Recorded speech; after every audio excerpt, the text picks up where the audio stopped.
მოგესალმებით, დაგიბრუნდით ახალი PowerPoint-ის ტუტორიალი. Მზად რომ შექმნათ ასეთი შთამბეჭ დავით დროის ხაზი PowerPoint-ში მორფის გამოყენებით. მიუხედავად იმისა, რომ ეს ეხება მედიცინას, ეს თემა უნივერსალურია, ამიტომ რაზეც გინდათ შეგიძლიათ გააკეთოთ. კარგი, მაშინ მოემზადეთ და მოდი დავიწყოთ. პირველ რიგში მოდი შევქმნით გარემო, ანუ background-ის ფერი შევცვალოთ. შევდეთ format background-ში და ავირჩიოთ სასურველი ფერი, მაგალითად მე ყია ნაცრისფერი ავირჩიე, რადგან ვიფიქრე ეს მოხდებოდა. ამის შემდეგ უნდა გადმოვიდანოთ ისეთი ფოტო, რომელიც მედიცინასთან იქნება დაკავშირებული. თქვენ თუ კოსმოსზე აკეთებთ, ისეთი ფოტო, რომელიც კოსმოსთან იქნება დაკავშირებული. შეგიძლიათ ნახოთ Google-ში, Pinterest-ში, Splash.com-ზე, ნებისმიერ საიტზე. ჩემი ფავორიტია ეს ფოტო. შემდეგ შევიდეთ Shape-ში, ავირჩიოთ მართკუთხედი და დავფაროთ მთლიანი ფოტო მართკუთხედით. შემდეგ outline-ი მოვაშოროთ და შევცვალოთ ფერი შავ. შევიდეთ format Shape-ში და transparency დავაყენოთ 50%. Shape-დან გადმოვიდანოთ მართკუთხედი ფორმა, რათა გავაკეთოთ სლაიდერი. გავწელოთ ბოლომდე დაბლა, მოვაშოროთ outline-ი და ფერი დავაყენოთ თეთრზე. შემდეგ ისევ Shape-ი გადმოვიდანოთ, ეხლა პატარა მართკუთხედი გავაკეთოთ, რომლის outline-ს მოვაშორებ და ფერი იქნება მუქი ყვითელი, ის დაბლოს ფერში რო გადადის. ამის შემდეგ დავაკოპირებთ ამას, უდავთ duplicate-ს და გავწელავთ. ანუ გავადიდებთ. დავაკლიკებთ ორჯერ და შეგნით ჩავწერთ სასურველ წერილს. ჩაწერის შემდეგ დააწვევით მარჯვენა ღილაკს და მოვაშორებთ Fills. ამის შემდეგ უნდა შევცვალოთ ფონტი, მე დავაყენე ორბიტრონი, რომელიც არის გადმოწერილი Google-დან, არის უფასო, შეგიძლიათ გადმოწეროთ Fonts Group.com-დან.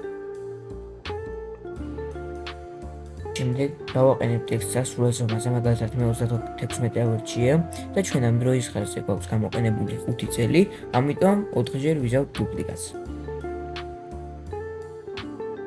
ახლა მოვნიშნოთ ყველა წელი და გავანაწილოთ ვერტიკალურად, ხოლო შემდეგ დავაჯგუფოთ და გავანაწილოთ შუაში, რომ ბევრად ლამაზად გამოიყურებოდეს. ახლა კი ყველგან წელი შეცვალეთ, ან კონკრეტული წელი და დროის ხაზის მიხედვით, რაზეც აკეთებთ იმ თემასთან დაკავშირებით.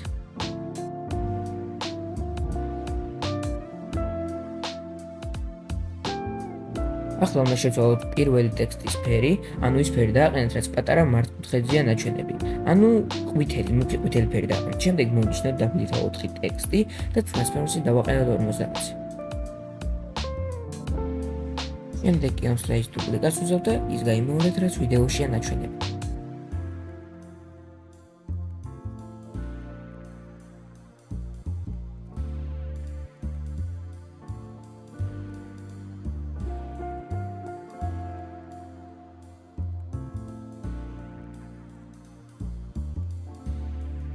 ახლა გადმოვიდანოთ ტექსტი და შევიღოთ მთავარ თემას, რომელიც არის მედიცინა. სათაურის ფონტი არის ექსტრასკომთაურული, ხოლო მეორე ტექსტის ფონტი არის ნინომთაურული. ეხლა უნდა გადმოვიდანოთ ფოტო, უკეთეს იქნება ფოტო, რაც გაშლილი იქნება, რადგან მაყურებლის ყურადღება მიიქციოს და მარტივად მიხვდეს თუ რაზეა ლაპარაკი.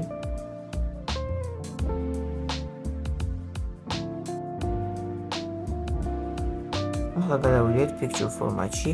შევიდეთ crop-ში და ავირჩიოთ crop to shape. მე ავირჩიე მართკუთხედი, რომელსაც კუთხეები აქვს მომგადებული, ფიქრობ, რომ ასე უფრო ლამაზია ფოტო. შემდეგ დავაწვევით მარჯვენა ღილაკს, შევალთ shape format-ში და დავაწვევით shadows და დავაყენებთ უკვე სასურველ პარამეტრებს.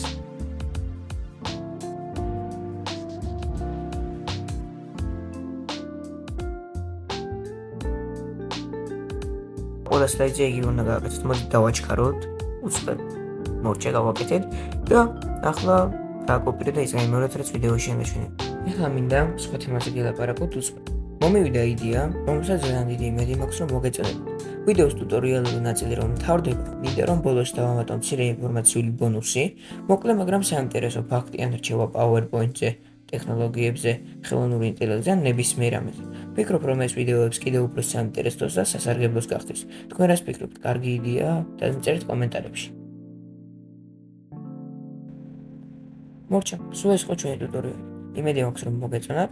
გთხოვთ, რომ გამოიწეროთ არხი და დაალაიქოთ ვიდეო. მომავალ შეხვედრამდე. ნახვამდის.